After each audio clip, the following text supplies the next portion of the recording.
বেদান্ত কি শুধু একটি দর্শন অথবা বাস্তব কর্মপন্থা? অদ্বৈতবাদ কার্যে পরিণত করবার উপায়, নিজের উপর বিশ্বাস স্থাপন করা। যদি সাংসারিক ধন সম্পদের আকাঙ্ক্ষা থাকে তবে এই অদ্বৈতবাদ কার্যে পরিণত করো, টাকা তোমার নিকট আসিবে।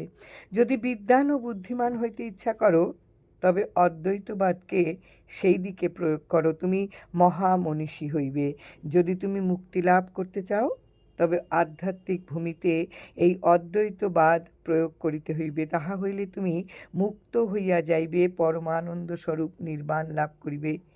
এইটুকু ভুল হইয়াছিল যে এতদিন অদ্বৈতবাদ কেবল আধ্যাত্মিক দিকেই প্রযুক্ত হইয়াছিল, অন্য কোনো ক্ষেত্রে হয় নাই।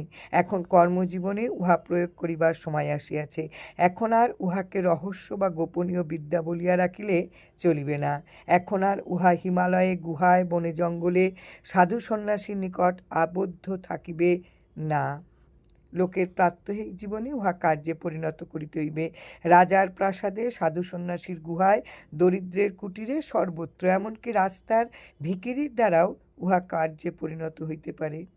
এখন অদ্বৈতবাদকে কার্যে পরিণত করবার সময় হইয়াছে। উহাকে এখন স্বর্গ হইতে মর্তে লইয়া আসিতে হইবে।